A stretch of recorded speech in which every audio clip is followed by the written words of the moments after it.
ॐ शुक्लाम्बरधरं विष्णुं शशिवर्णं चतुर्भुजं प्रसन्नवदनं ध्यायेत् सर्वविघ्नोपशान्तये। ॐ गणेश्वरो गणक्रीडो गणनाथो गणाधिपः एकदन्तो वक्रतुण्डो गजवक्रो महोदरः लम्बोदरो धूम्रवर्णो विकटो विघ्ननाशः सुमुखो दुर्मुखो बुद्धो विघ्नराजो गजाननः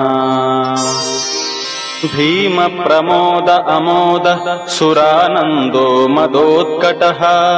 हेरम्ब शम्बर शम्भुः लम्बकर्णो महाबलः नन्दनो लम्पटो भीमो मेघनादो गणञ्जयः विनायको विरूपाक्षो वीरशूरवरप्रदः महागणपतिर्बुद्धिप्रियः क्षिप्रप्रसादकः रुद्रप्रियो गणाध्यक्ष उमापुत्रो घनाशनः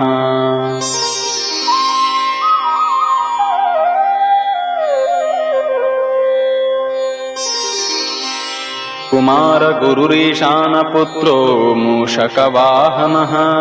सिद्धिप्रियः सिद्धिपतिः सिद्धिविनायकः अविघ्नस्तुम्बुरः सिंहवाहनो मोहिनीप्रिया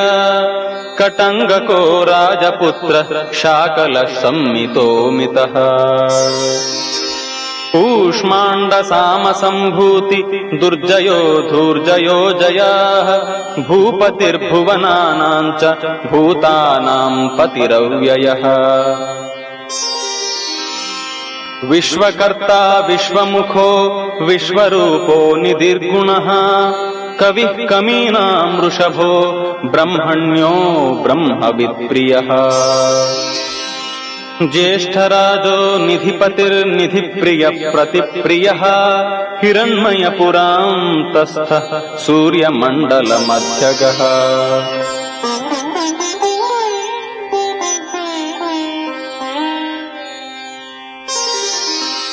कराहतिध्वस्तसिन्धुसलिलः पूषदन्तभित् उमाङ्ककेलीकुतुकी मुक्तिदः कुलपावनः किरीटी कुण्डलीहारी वनमा